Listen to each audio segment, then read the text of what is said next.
excited for you guys to be here today, and welcome to Train the Trainer, Building Inclusive Teams.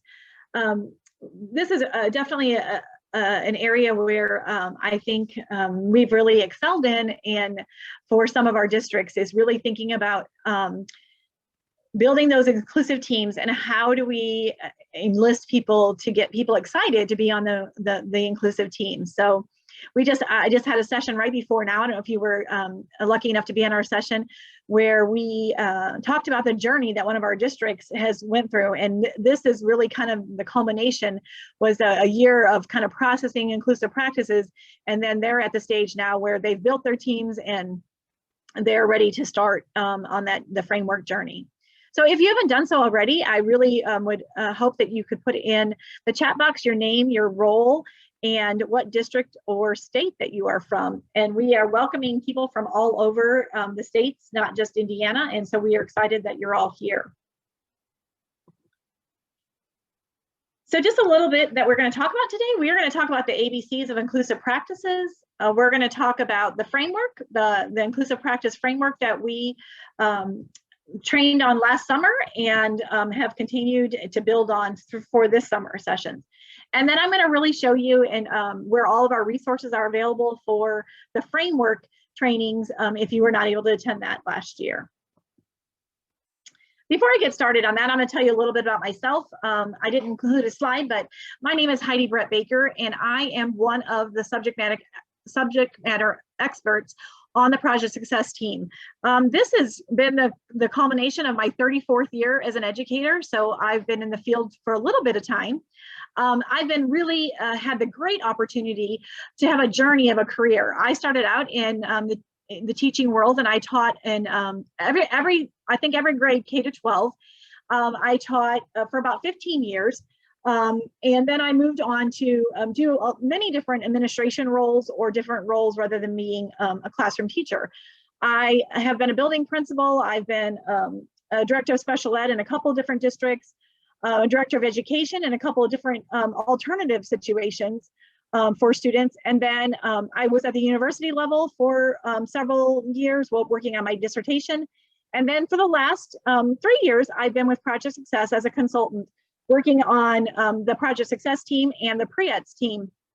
I also still continue to teach in higher ed and work with graduate level students that are pursuing their certification in special education. So I've had a great career so far and enjoying the ride.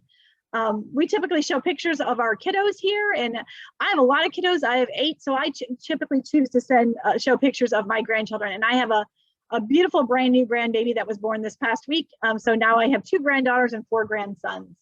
So that's a little bit about me. And to think about how I've been in my career on this inclusion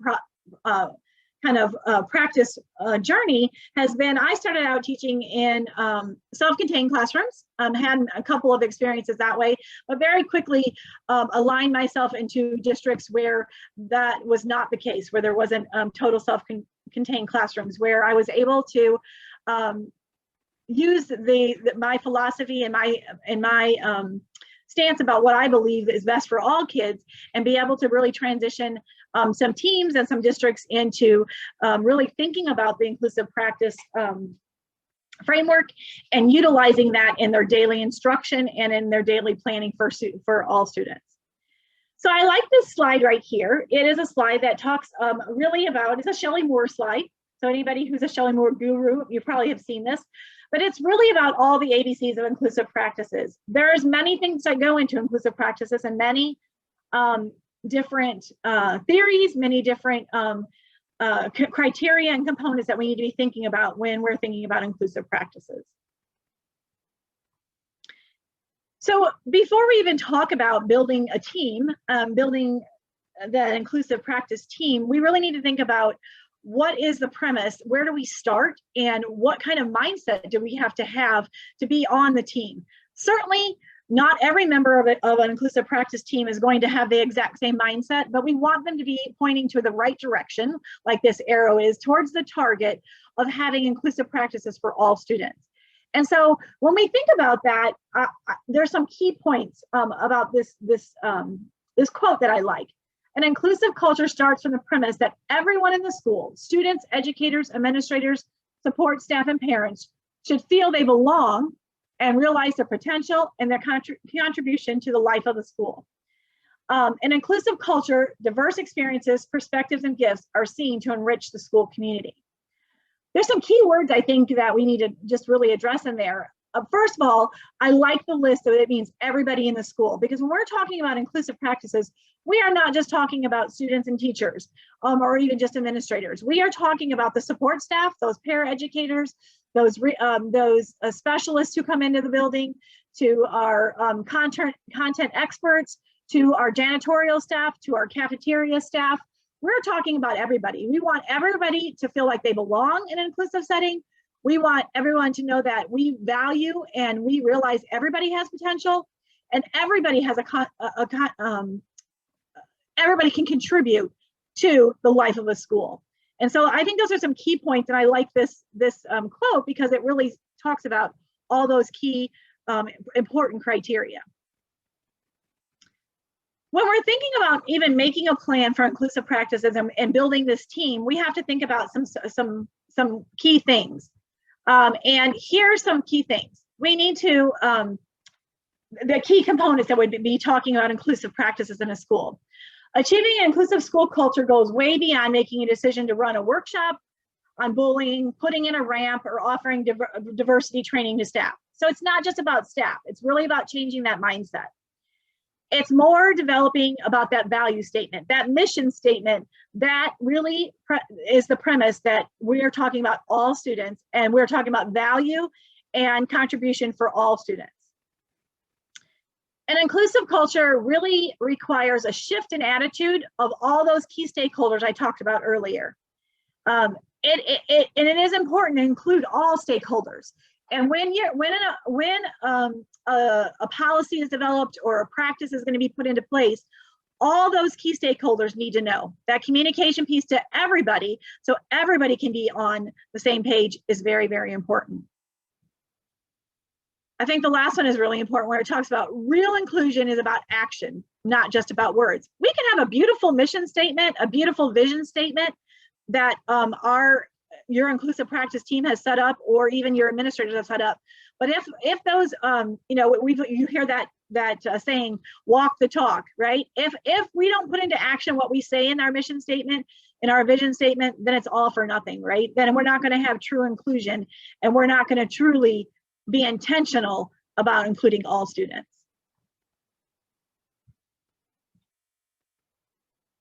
So the belief. So I talked about that mission statement, that vision statement, about getting everybody on board and communicating with everybody.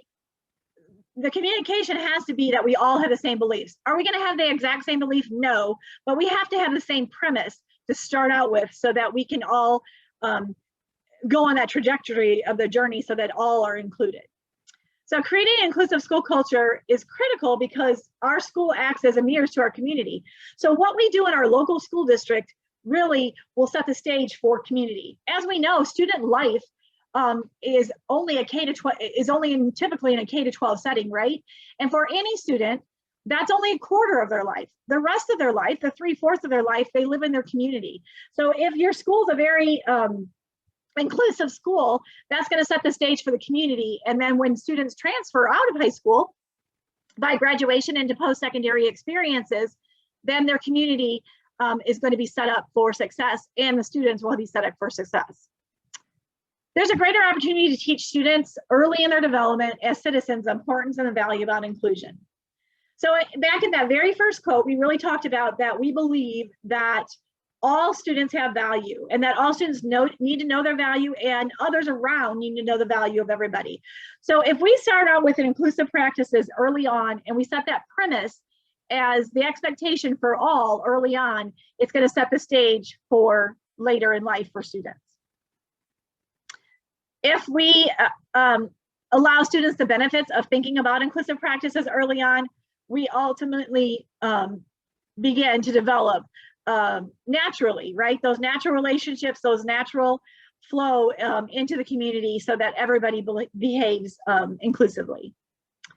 And also for, you know, many times when a parent starts out at the very beginning, when a child is first identified as a student with a disability, many parents feel isolated. They don't know where to turn. They don't know what to do as far as really supporting their child with their disabilities. When we have an inclusive setting already set up in the buildings and we already are on that journey, parents then feel that their child belongs, that their child's accepted, and they know they're going to be a productive member of the community of that school.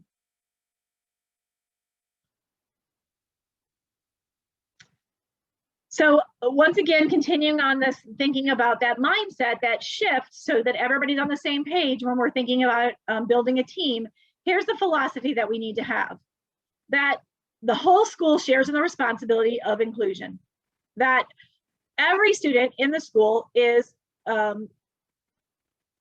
student of the school district first. So my last discussion was in Crown Point. And so when their discussion is that they're worried about all Crown Point students. They're not just worried about Crown Point students with a disability. They're worried about all students in Crown Point. We need to have everybody that is a stakeholder in the school system, in the school district, to believe that the inclusive practices is their responsibility. We need to have everybody on teams so that everybody embraces inclusive practices and know that it is hard work, and know that it does need to be planned, and it does have to be intentional, and that that we need everybody on board to reach successful outcomes for all students. We also need people to believe that when we are thinking about inclusive practices, that we have to be flexible, right? Every student is not the same. We might need a different plan for a different student, for each student. We have to be flexible in their schedules and their accessibility throughout the building and their accessibility in each classroom. But we need to have that mindset. Along that same terms, we need to have a mindset of being innovative and creative, right? We know that collaboratively together, we can put all of our brains together and we can think creatively and innovatively, so that we can reach all students and all students can be included in the educational process just like anyone else. And at the heart of inclusion is commitment. We need to make sure that when we're thinking about being on the inclusive practice journey, that we have committed leadership and that we have a shared direction, so that everybody can be on the same page and heading towards the right trajectory. I love this picture over here where it talks about we also need to remember that all students are not the same and not all students have the same opportunity. And so when we're thinking about that, that's when that creativity and that innovativeness comes in, so that we can reach all students.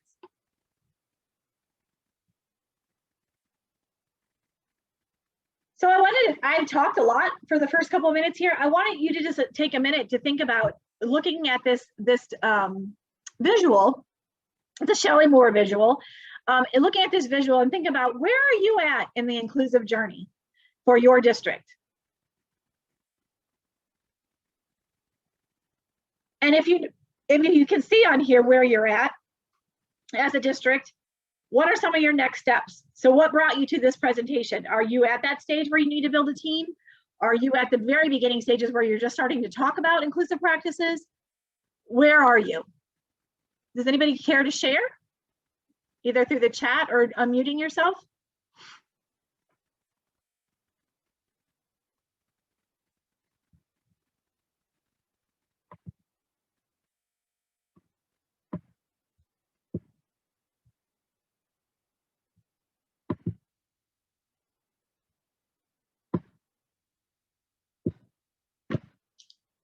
The good thing about being a special educator, I really have really good wait time, so I'll wait a minute before we move on. But I want you to think about, if you are here at the very beginning of the continuum here, that's where you would say that your school district doesn't have any inclusive practices going on yet. As you can see, students that have disabilities are outside the general population. they're definitely excluded. This might be, if your district has where students attend a different school that's not even in your local neighborhood, your local district. And moving on to segregation, they certainly might be in your local school building, but down that hallway in that self-contained classroom. As you're moving towards their integration, they attend specials. They might go to, to music, to art class, and maybe at lunch. Inclusion in theory, you have those students where you have sporadically those students who are attending inclusive practice opportunities. They're the ones that might go in definitely just for that physical inclusive practice. And then the last one is really where you're on your journey. You might be there, and you might already have set the norm and set the stage for what inclusive practice looks like in your district. So we have some people sharing in the chat. Let's see there. I look at this from the perspective of helping parents have conversations with their districts as their view of where the district might be different than reality, or maybe they feel they are the ones having to promote. Good thought, Sarah. This is a great picture to have parents look at and think about that. And hopefully, as you're using it for parents, that you're using it for that district too, to see where they really think they are might be different when you see it in a visual. Betty, the majority of us schools I'm working with are somewhere between segregation and inclusion and vary. Okay. So they need to be thinking about the journey and thinking about how do they move to the next step, right? How do they move in the framework? Thanks, Julie. We are in reality in K2, but in theory in 3-5. Julie's district is definitely on a journey, and this is definitely, Julie, thank you for making that point, because the point is that, and even in the last conversation I had with Heather, if you attended the last conversation, that journey of a school district, there's 10 schools in that district, and I would say that there's 3 schools that are much further along in the journey than the other 7, and it's okay. It's okay as long as we're seeing movement, right? Same thing in Julie's building. Her K2 set classes are much further along than the upper grades, but they see the journey and they see where they need to be, and hopefully they're going to move and progress towards that. Thanks for sharing, guys. All right.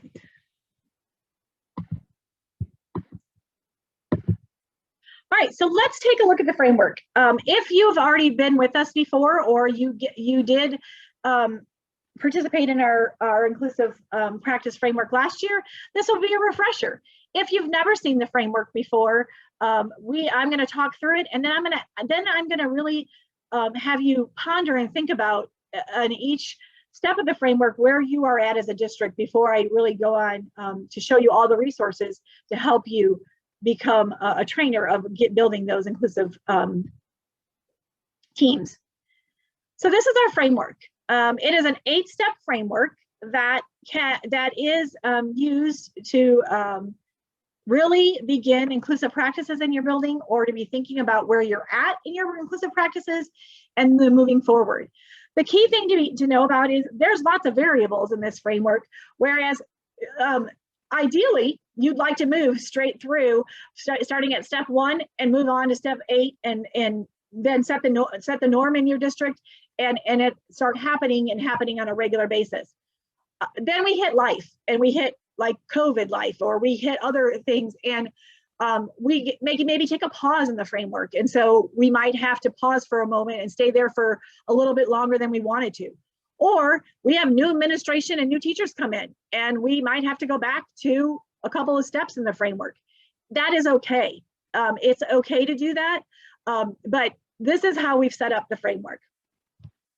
We first establish a need for change, and that's really talking about that mindset shift that I was talking about at the beginning of this conversation. It's really having the notion that our district needs to think about all students, that all means all, and that when we talk about students, that every student has value and every student has something they can contribute to the school body and to the school building. So once we start there, then we move on to the gathering team. And that's where we're going to talk about later on some templates we've set up and some ways that we've set up to begin to gather your team. But once you've gathered a team, you can hopefully get all on the same mindset and the same premise and the same principle of what your thoughts are about inclusive practices. And you'll get ready then to create a vision. You're going to create a vision for your school district or your school building or your classroom if you're going to start out really small. But any of those scenarios, that's step 3 is creating a vision. Then you're going to move on to step 4. That is sharing that vision. You know, I said early on that when we are really thinking about the journey to inclusive practices, it's one thing to have a mission statement, it's one thing to have a vision statement, but you also have to be able to share that, and so that everybody can be on the same page, and everybody moving towards the right way to that target. And so you have to think about how you're going to share that vision. Are you going to have stakeholder meetings? Are you going to have parent meetings? How are you going to share it out? Is it posted in your building all over so people can see what you guys believe and what you are doing for all students? But think about that. That has to be shared somehow. Then that moves into our 5th stage of our framework, and that is taking action. That's when you start taking action on all the goals that you have set forth in your inclusive practice journey. Along each step, along step 1, 2, 3, 4, and 5, this is where we're at, you need to secure small wins.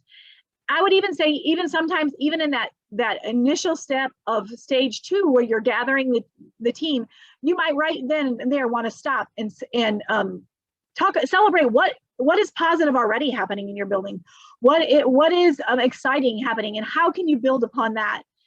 It is so important along the way to always capture those small wins and to celebrate those wins, because that gives you momentum to move on and to build your practices in your journey.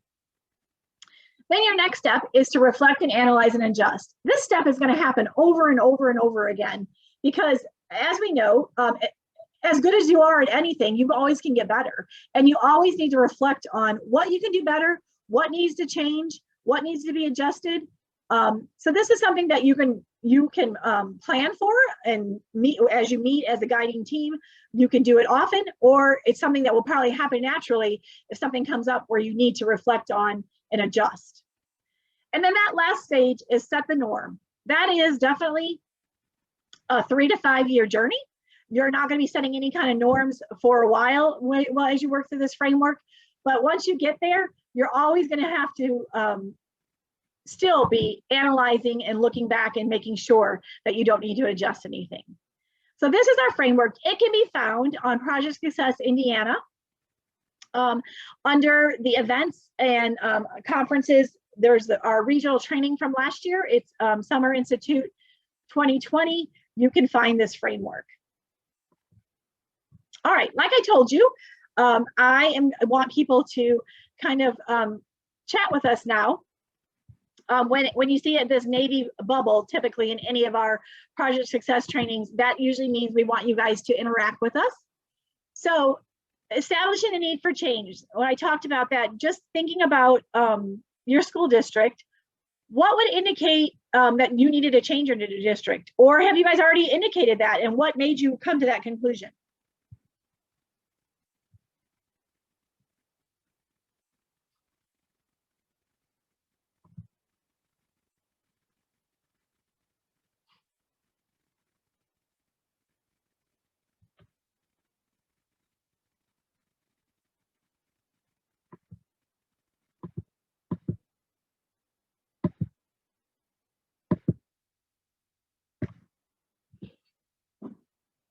So is it that all your students with disabilities are in a self-contained classroom and you wanted that to change? Is it that you knew that there needs to be a change because you have that mindset, but you want to get other people on board? What would be something that you know that would indicate there needs to be a change in your school or your district? I know a couple people on here. I know you're not quiet. So what made you make that change when you started on the practice journey? Hi, my name is Mona Fraley. I just wanted to say that I think that it has to be a shift in mindset and culture Exactly. From the top down, because in reality, what happens is we have all these wonderful trainings and you all are great. But then when we go back to the campuses and when we go back to some of the in our districts, some people embrace it, of course, and others, kind of don't embrace it as well. I think it just has to be a shift in mindset and more trainings on like a sample of what that would look like from the planning all the way down to the actual teaching part of it. So that's just my thinking. Thank you for sharing. I agree with you. I do think that when you are ever shifting a program or your strategies or your implementation, you do have to have leadership on board. And that's particularly why, like today, I know we certainly have lots of teachers on board today in our sessions, and we're very thankful for that. But today was planned for administrators, because we do know that administrators need to be on board as well. So I do agree with you. So thank you for sharing that. All right. So if you could gather your team, if you could pick who's going to be on your team, who would you gather and why?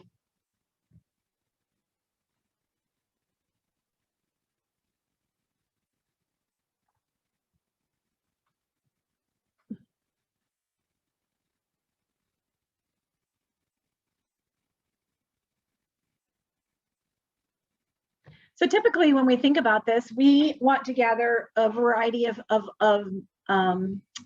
people that have different roles, right? Definitely need leadership, like we just talked about, but we might need some gen ed teachers on, as well as teachers who support students with disabilities. You might have a parent on, a paraprofessional, a specialty teacher. All those would have different opinions and different mindsets, and that would be helpful when guiding a team. So how does creating a vision support the implementation of the inclusive practice?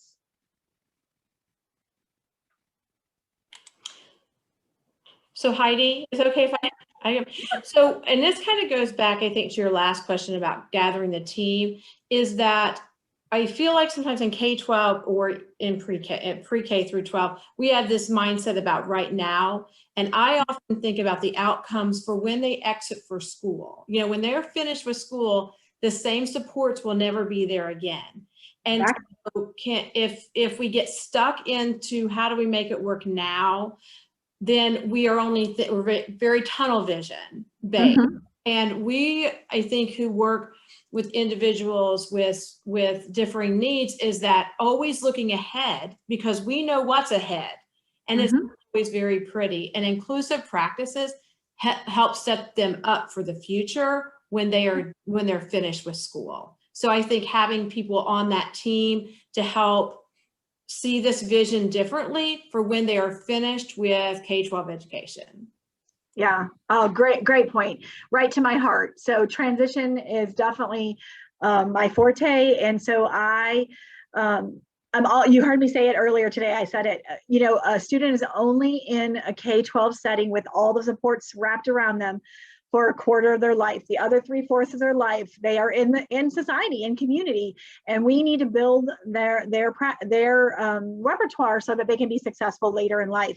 Love that you brought that up. I totally agree with you. So how do you share the vision? When you have a new initiative in your building, how is it shared? How do you communicate that? Do you typically have a parent meeting when something new is happening? Do you send home a letter? What are some ways in your district that has been successful for you guys to share?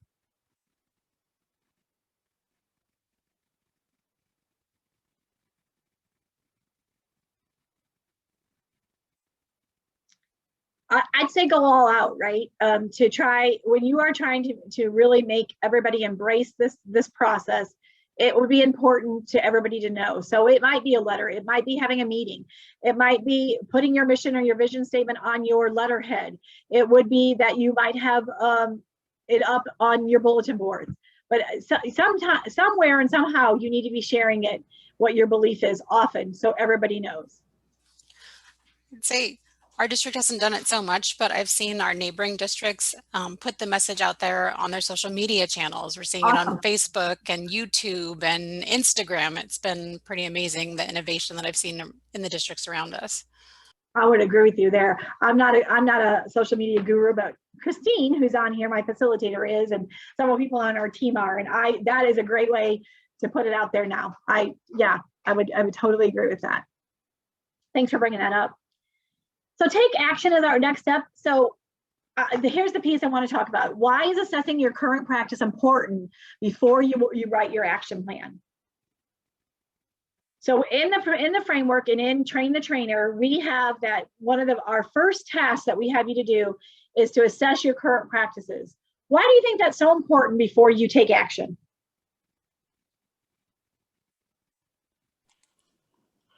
Well, Heidi, I think too, there you might have some things that are working, but maybe they need to be tweaked. If you think you're from the ground up and then you realize you're not, you've wasted some time. And once again, people are doing great things. They don't always know that they are or how it could be moved into this framework.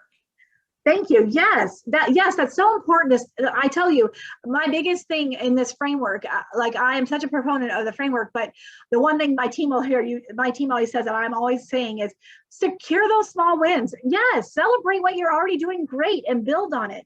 Use those as your foundational pieces to build on your journey. Yes, that makes so much sense. So that you can celebrate in what you are doing well. This is just going to those small wins. I love to celebrate small wins, and I think as we do that, it helps build the momentum, and it helps people jump on board, and they want to shift their trajectory so that it's moving towards the right way. Any way to share those small wins? And anybody has a way that they celebrate and it's very effective?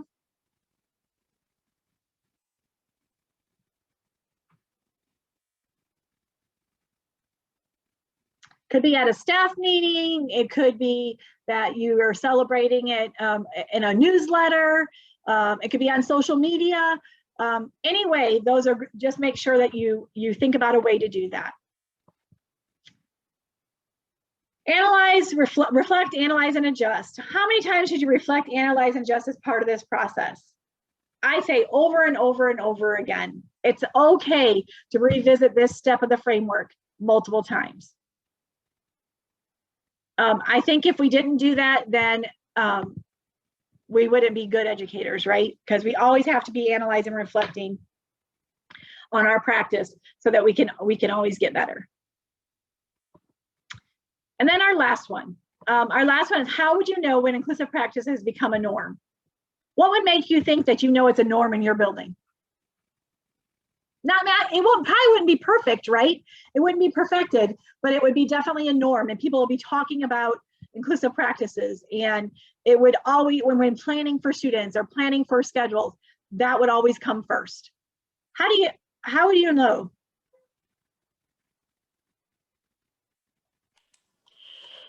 So Heidi, I think it's a shift. Like you feel a culture shift. It's from what's in the hallway to what's happening in the classroom to how kids are on the playground to how they are, gathering together at extracurricular activities. It becomes the culture. And when you see it's not happening is when it looks odd. Does that make sense? Exactly. Yes, exactly. Right. Exactly. Yes. Yes. It's included in your templates. It's included in your agendas. It's included just in your daily walk along the classrooms. I totally agree. All right. So let's look at our resources. So all of our resources where you're going to be able to become a Train the Trainer, or you'll be able to be a facilitator of our practices, can be found. You're going to go to projectsuccessindiana.com. You are going to go to events. And under events, you are going to go to regional trainings, and it's going to say Summer Institute 2020. You're going to go ahead and click on that.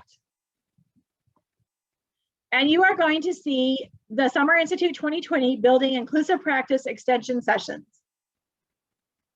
So we did 3 major sessions last summer, beginning with starting and establishing the framework and talking about each step of the framework more in depth than I just did now. And then we moved on to implementing those practices and then setting up a plan for you. So each session has the PowerPoint that is available for each of those sessions, the facilitator's guide, and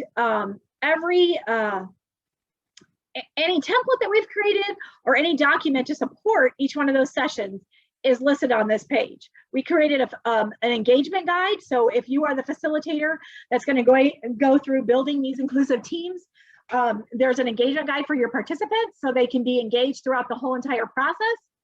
Our teammates did an awesome job at giving you word for word what you need to say when thinking about facilitating these sessions for participants in your district. So in the first session, like I said, we talked about the framework. There was a great movie that's the evolution of inclusion that really kind of set the stage. We also asked folks to read some articles to start thinking of shifting that mindset. And then we gave them an inclusive practice toolkit, toolbox to work through. And then we recorded the presentation, so you could use the recording for your folks, or you could, like I said, there's a facilitator's guide which will give you word for word, and you can present the PowerPoint and work through the process and the engagement guide with your participants. Right inside that first session is the framework, which I talked about that you have. There's the engagement guide.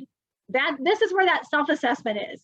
I would make sure that if you are going to start this training and you're going to facilitate this training within your district, that one of the pre-activities is for your participants to take the self-assessment, so that you can see, they can see, you can see, and they can see where they're at in the process, where they truly believe they are, and it's actually happening in their building or classroom, and then that'll set the stage for where to go. We give you templates on how to build the inclusive team and how to build your vision statement. That's all listed in session 1. And then we will move on to session 2. Same kind of format. We always give pre-activities to help you think about the session before, or what we are going to be discussing in the session that they will be attending. And to really give you some more resources to build your repertoire. So we give the pre-activities here. This is really having the team start to create their vision statement and to read some more articles. And this session 2 continues on by the vision statement and now moving into action. So we give you a template of the action plan, what to use, and we also give you an example of an action plan, so you can see what it might look like if you utilize it for your district. And then moving on to session 3, that is really continuing the journey of the steps of the process of the framework, the inclusive practice, looking and completing your action plan and getting ready to put it into practice. And then, going back to that step 7, where you're going to be reflecting, analyzing, and adjusting over and over again. But the key thing I'm going to tell you, I'm the cheerleader. I don't want you ever to think about not securing those small wins and celebrating those small wins.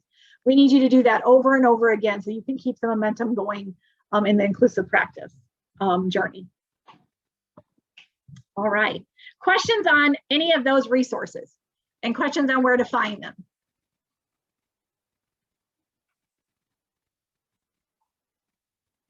They are very user-friendly. So like I said, you either have the choice of when you get a group together to have them watch the presentation that's recorded and follow along with the slides and the templates, or you can choose to be the facilitator and use the facilitator's guide, and it's word for word how to present that to your staff and work through the process.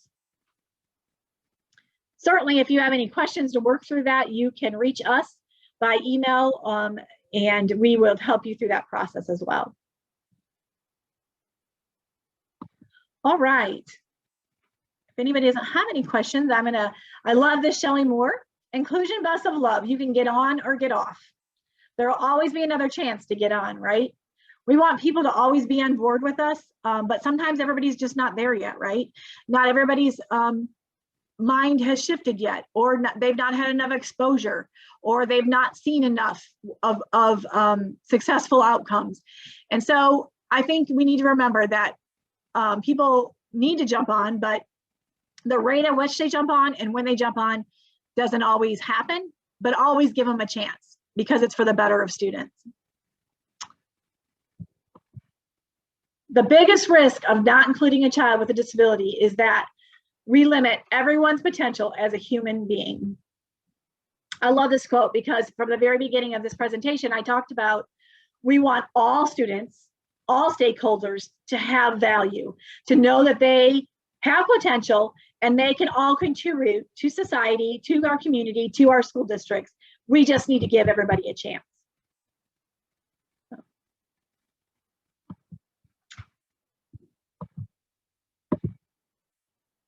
Thanks, Julie.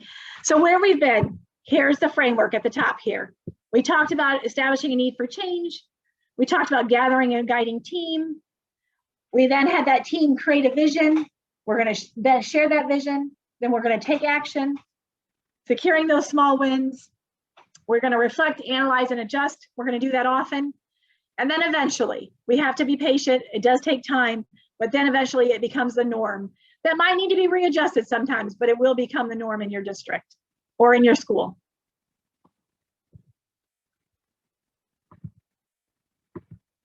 All right, questions? Anybody have any questions for me?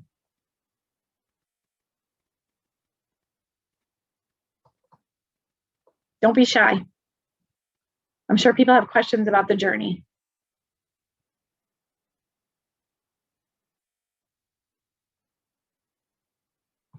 I'm in the chat here.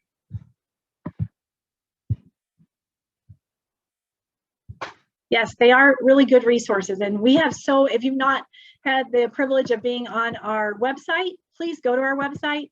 We have so many resources that we've created for folks that are in the field.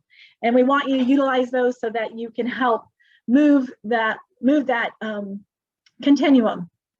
We want us to be on that continuum so that we can have inclusive practice for all. So we have a question in the chat. What did you do when you ran into barriers with stakeholders? Yeah, so that does happen. And so oftentimes what we did was we would educate them, right? We would educate them in many ways. We would have articles to read. We would have videos to read. We would show students in action. And some stakeholders that typically don't believe, they're very research-based and they wanted to see the research. So we brought in the research and showed that it does make a difference for students with disabilities and students without disabilities, that it's best for all. And so we did that. I think when people put up barriers and put up a wall, oftentimes it's because it's lack of knowledge, it's lack of understanding. And I always like to err on that side, that it's a lack of something of knowledge or them seeing it in action rather than them just not wanting what's best for all kids. So I always err on that side, and I then produce as much as I can to get them to change their mindset.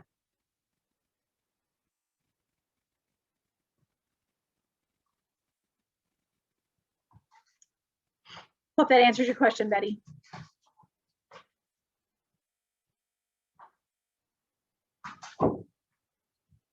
Good. Any other questions?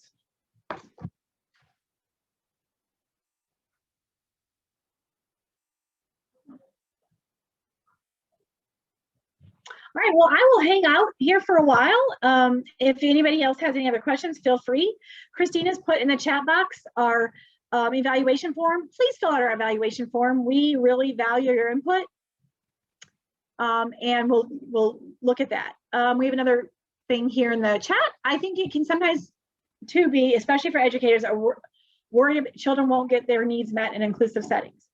I think sometimes it is a worry for some people, Jen, but I think if there's intentional planning and there's a continual education, that those things will naturally take effect, that it is beneficial for the student. Remember, we as special educators are special educator experts. We are like the interventionists. We are specialized in intervention.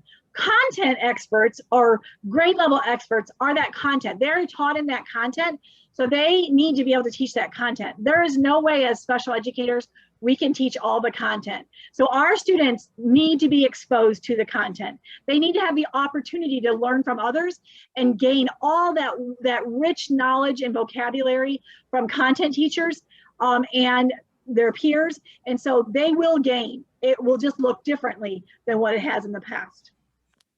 Oh, I wholeheartedly agree with you. I have 2 children of my own who have autism spectrum disorder, and we're always in inclusive settings. I just hear it a lot from educators that they worry that because the child's in an inclusive setting, they won't get supported as well. Yeah. So I know that has been a barrier I've had to overcome when explaining it to both special educators and sometimes even general educators that I can't provide them that specialized support that they need. Right. They won't get as much if they're in an inclusive setting. Right. Great. That's a great point. Thanks for bringing it up. I truly appreciate it.